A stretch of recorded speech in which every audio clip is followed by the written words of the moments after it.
এরকম যাতে আমরা একটা গর্ব করতে পারি যে এই তারপর আমি বললাম না ভবিষ্যতে দূর হয়ে যেতেছি এই যে ঈদের পরে যখন আমরা ওর বাসায় খাইলাম আমাদের এমন একটা অফিস থাকবে আমরা ওখানে মিলিত হবো আমাদের নিজস্ব একটা অফিস থাকবে বা একটা থাকবে আড্ডার জায়গাটাও থাকবে চা খাওয়ার জায়গা থাকবে এইটাই পাশাপাশি ওয়েবসাইটের কাজ হলো প্রচার করা আমি বললাম না হিউম্যান না তোমার যদি কেউ ভাবা দেয় ভাবা নিতে গেলে তোমার কিন্তু প্রচার করতে হবে তুমি না এটাতে করবো না যে আমি অমুক জায়গায় 100 টাকা ডোনেট করছি অমুক জায়গায় 500 টাকা করছি আর তোমার তো সিস্টেম ওয়াইজ প্রচার করতে হবে কি ওয়াইজ যেমন আমাদের একটা ওয়েবসাইট বানাইলাম এই ওয়েবসাইটে আমার একটা ভিজিটিং কার্ড আমি এটা আমার আপাতত বানাইছি যারা মাঝে আসে তাদেরকে দিয়ে প্রচার করার জন্য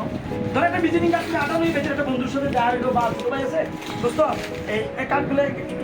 এটা দিলে জাস্ট এই ওয়েবসাইটে ক্লিক করলে তুমি কিন্তু বলতেই বলো যে আমরা 57 পেজ কী করতেছি ওনার জন্য কার্ডটা দিবা কার্ডটার মাধ্যমে উনি যদি ক্লিক করে উনি দেখতে পাবে যে আমরা কি করতেছি তারপরে এটা তোমার ভালো লাগবে না আরো বুঝতে নেই তোর 97 পেজের একসময় করবো অনেকে 97 পেজের মাশাআল্লাহ তারা অমুক জায়গায় এতটুকু ডোনেট করছে অমুক জায়গায় হেল্প করছে এই জিনিসগুলো তুমি মুখ দিয়ে বলবা না সিস্টেম ওয়াইজ কিন্তু তুমি বলতেছো তোমার ওয়েবসাইটে ঢুকলে দেখবা আমার ওয়েবসাইটে এখন কার্যক্রম আছে আমাদের দুইটা একটা বন্ধুর জন্য বন্ধু আমরা হেল্প করছি তারপরে বন্যাদের জন্য মাঝে আমরা সাহায্য করছি এই জিনিসটা যত বাড়বে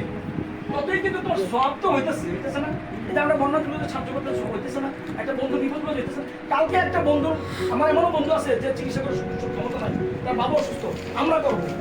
আমাদের উদ্যোগটা কিন্তু এইটাই আমরা করবো লক্ষ্য এটা না কেউ আমি যে বুঝতে পারছি সবাই তো আমাদের এই কার্যক্রমগুলো যখন আমাদের ওয়েবসাইটে থাকবে এগুলো মানুষ দেখে কিন্তু আমার